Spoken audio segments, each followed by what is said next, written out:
Hello दोस्तों, एक बार फिर से स्वागत है आपका मेरे चैनल पर। आज हम बात करेंगे वर्गमूल और घनमूल के बारे में। जैसा कि विषय आपके सामने लिखा है, वर्गमूल और घनमूल। तो होता क्या है कभी कभी कि इन छोटी छोटी बातों को समझने में हम थोड़ा सा कंफ्यूज होते हैं और हमारे सामने ये सवाल आगे जा कर के बड़ी समस्या का रूप ले लेते हैं। तो जैसा कि यहाँ पर दिया गया है, सबसे पहले मैंने वर्ग के बारे में बताया हुआ है यहाँ पर कि किसी संख्या का वर्ग क्या होता है। तो अगर किसी संख्या का उसी संख्या से गुणा कर दिया जाए तो उस संख्या का वर्ग प्राप्त होता है, मतलब स्क्वायर प्राप्त हो जाता है। अब उदाहरण के लिए मैं आपको बताऊं, जैसे कोई भी संख्या आप ले सकते हैं। जैसे 5 लिया है और अगर आपको 5 का वर्ग ज्ञात करना है तो वर्ग का चिन्ह इसकी घात पर 2 लगा के दिखाया जाता है। इसे आप घात 2 का मतलब होता है इसी 5 का आपस में 2 बार गुणा, यानी 5 गुणे 5। 5 गुणे 5 जब आप करेंगे तो आपको 5 का वर्ग मिल जाएगा। ये होता है 5 25। 5 का वर्ग 5 25। इसी प्रकार अगर आप 8 का वर्ग ज्ञात करना चाहते हैं तो 8 गुणे 8 बराबर 8 अट्ठे 64। तो ये आपका वर्ग है 8 का और ये आपका वर्ग है 5 का। दोस्तों, वर्ग निकालना तो बहुत ही एक आसान प्रक्रिया होती है कि उसी संख्या में आप उसी संख्या का गुणा कर दें तो आपको वर्ग मिल जाता है। लेकिन हमारे सामने समस्या अक्सर खड़ी होती है वर्गमूल और घनमूल को लेकर के। तो इस विषय पर थोड़ा सा हम बात करेंगे कि वर्गमूल को कैसे ज्ञात किया जाए। तो दोस्तों, आइए चलते हैं वर्गमूल की तरफ। वर्गमूल निकालने के लिए सबसे पहले आपको मैं बता दूं कि यहाँ पर 2 विधियाँ होती हैं, जिसमें पहली विधि है गुणनखंड विधि और दोस्तों दूसरी विधि है भाग विधि।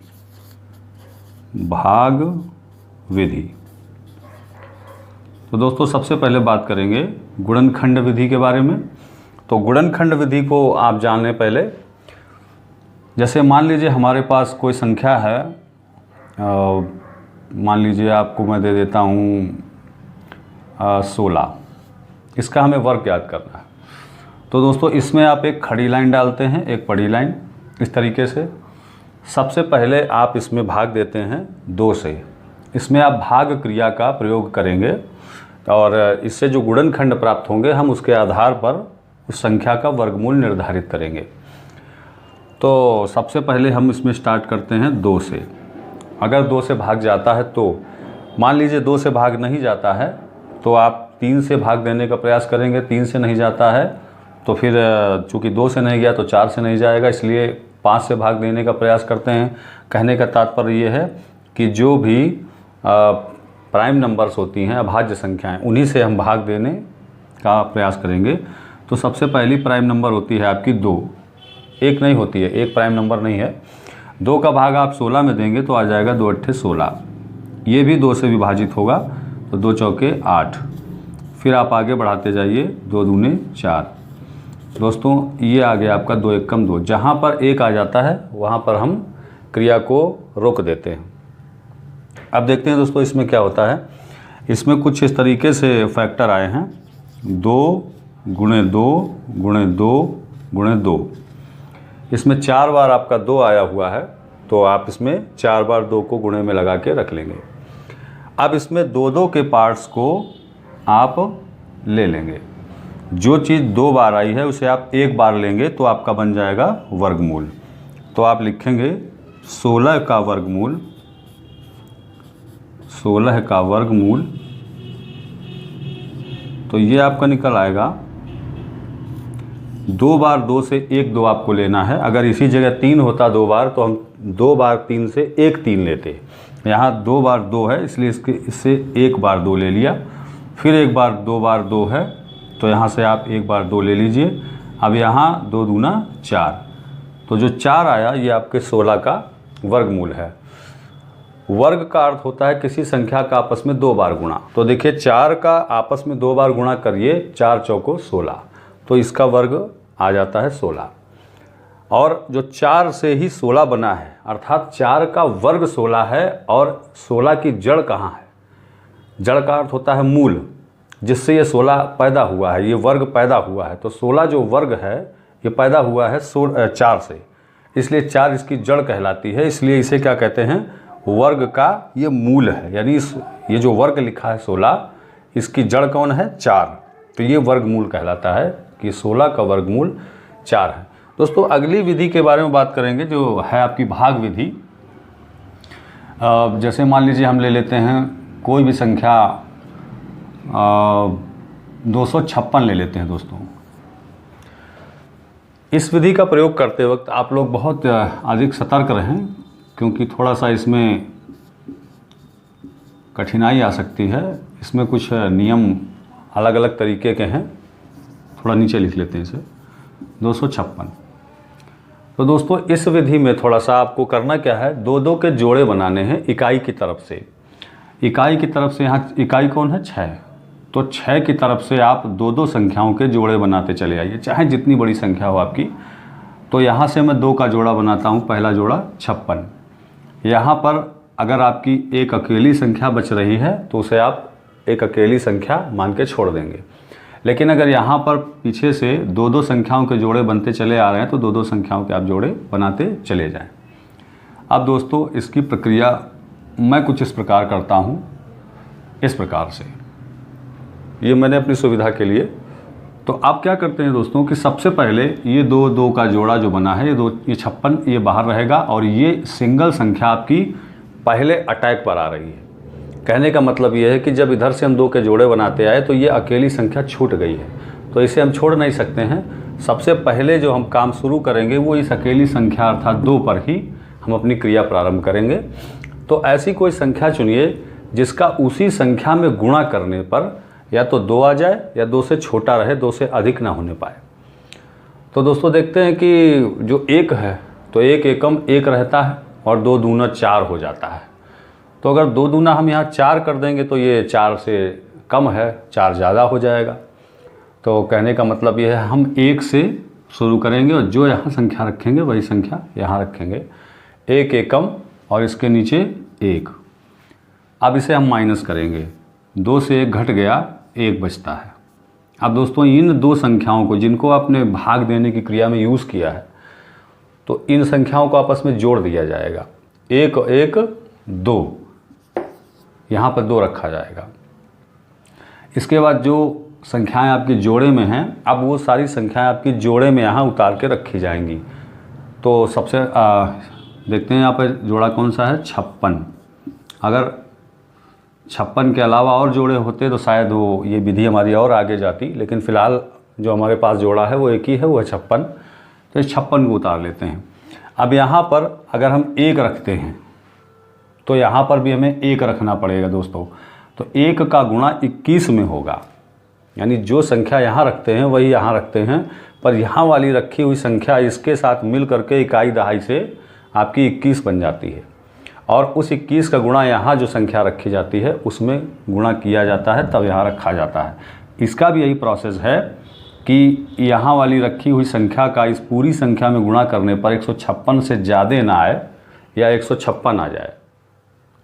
ज़्यादा नहीं होना चाहिए, 156 आ जाए या 156 से थोड़ा कम रहे, कोई दिक्कत नहीं है। तो 1 रखते हैं तो यहाँ भी 1 रखेंगे तो 21 एकम 21 होगा। अभी तो छोटा है तो यानी 1 नहीं रखा जाएगा दोस्तों। अब क्या करें? अब हम 2 रख के देखते हैं। यहाँ 2 रखेंगे तो ये 22 बनाएगा, यहाँ भी 2 रखेंगे तो 22 दूना 44, छोटा है।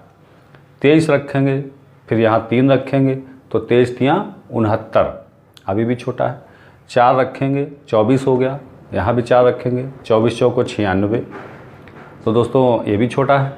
5 रख के देखते हैं, 25 और यहाँ 5, 25 पंचे 125, दोस्तों ये अब भी छोटा है। अब हम 26 रख के देखेंगे। कुछ संख्याएं जब बड़ी होती चली जाएंगी तो आपका थोड़ा आपको गुणा करने में शायद आप सहजता महसूस ना करें, आपको थोड़ा संख्या बड़ी हो जाएगी तो गुणा करने में आपको दिक्कत हो सकती है। तो गुणा करके देख लें, 6 छंग 36, 3 6 दूनी 12, 3 15। देखिए दोस्तों यहाँ पर 6 रखने से आपका 156 आ रहा है। तो मैंने यहाँ 6 रख दिया, यहाँ भी 6 रख दिया। इस 6 का गुणा पूरे 26 में करेंगे तो 156 आ जाएगा। 156 आते ही यहाँ पर 0 0 हो जाएगा। तो आप देख रहे हैं कि ये भाग विधि है और इस भाग विधि से 256 का वर्गमूल 16 निकल आता है। तो भाग विधि में 256 का वर्गमूल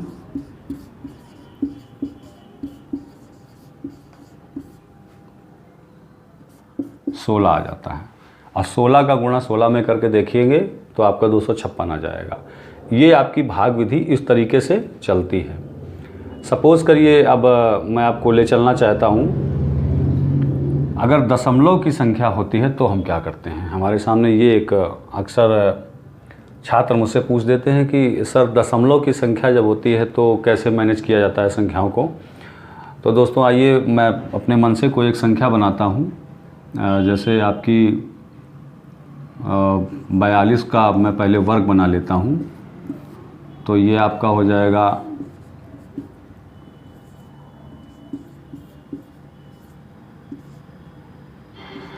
1764। तो दोस्तों आइए हम लोग निकालेंगे 1764 का वर्गमूल भाग विधि द्वारा। तो 1764 का हम लोग भाग विधि द्वारा वर्गमूल निकालेंगे। पर हम करेंगे क्या दोस्तों, यहाँ पे हम दशमलव लगा लेते हैं। आप यहाँ भी दशमलव हो सकता है, यहाँ भी हो सकता है, यहाँ भी हो सकता है। तो ऐसी परिस्थितियों के लिए दोस्तों हमें थोड़ा सा अलग तरीके से इसके साथ रिएक्ट करना पड़ेगा। लेकिन मैं आपको दशमलव फ़िलहाल यहाँ लगा के दूंगा ताकि आपको सहज और सरल लगे। अब आगे बढ़ते हैं। तो दोस्तों एक बात ध्यान रखिएगा, दशमलव के बाद लिखी हुई संख्या के बाद आप मनचाहे 0 बढ़ा सकते हैं लास्ट में। ये मैं आपको इससे पहले बता चुका हूँ अपने वीडियो द्वारा, तो उस वीडियो को भी आप देख लीजिएगा। दशमलव के बाद यहाँ पे अगर आपका दो संख्याओं का जोड़ा नहीं मिलता है तो आप 0 बढ़ा के उस जोड़े को कंप्लीट कर सकते हैं, कोई दिक्कत नहीं है। क्योंकि दशमलव के बाद जब संख्या ख़त्म हो जाती है तो वहाँ के बाद आप जितने चाहें उतने 0 बढ़ा सकते हैं, संख्या पे कोई फ़र्क नहीं पड़ता है। लेकिन फ़िलहाल हमें यहाँ जोड़ा बना बनाया मिल रहा है 64। अगर इसके बाद हमें भाग देने की ज़रूरत पड़ेगी तो हम 00 00 00 ले सकते हैं। इसके बाद दशमलव लगा है चूँकि, इसलिए दशमलव के बाद 0 हम लगा सकते हैं संख्या ख़त्म होने के बाद जहाँ चाहें वहाँ। तो और इस साइड दशमलव के इस तरफ हम पूरी संख्या के साथ उसी तरीके से हम काम करेंगे जैसे आपने 256 में किया था। तो यहाँ भी हम देखते हैं पूरा का पूरा आपका दो संख्याओं का जोड़ा आपको मिल रहा है। तो ठीक है, 17 पर हम सबसे पहले शुरू करते हैं। तो यहाँ 4 चौक 16, 4 चौक 16। अगर आप 5 से लेंगे तो 25 हो जाएगा दोस्तों। अब इस 4 4 ये दोस्तों 16 आ गया, इसे आप घटा देंगे, 1 बचेगा। अब क्या करते हैं दोस्तों, इन 4 4 को यहाँ जोड़ देते हैं, 8 हो गया। अब इसके बाद आप अगला यहाँ पर 64 उतार लेते हैं, 1 रखते हैं। तो हम देखते हैं कि यहाँ 1 रखेंगे तो 81 एकम 81 होता है, इससे छोटा है। 1 नहीं रखेंगे दोस्तों, यहाँ रखेंगे हम 2, और 2 से ही हमारा इसका वर्गमूल निकल आएगा। 2 का गुणा 82 में करेंगे तो 164 आ जाएगा। जब 164 आपका आ जाएगा तो ये 0 0 हो जाएगा आपका। तो इस तरीके से हम देखते हैं कि दशमलव की संख्या का वर्गमूल इस तरीके से निकाला जाता है। अगर हमें यहाँ और ज़रूरत होती तो यहाँ हम ज़ीरोज़ बढ़ा सकते थे क्योंकि दशमलव आपका लगा हुआ था। तो दोस्तों ये बात हो गई आपकी वर्गमूल और वर्ग की। इसके आगे अगले टॉपिक में पार्ट 2 में हम बात करेंगे घनमूल की। तो घन और घनमूल पढ़ने के लिए आप हमारे चैनल को सब्सक्राइब करिए, लाइक करिए, कमेंट करिए और जुड़े रहिए हमारे साथ। बहुत बहुत धन्यवाद।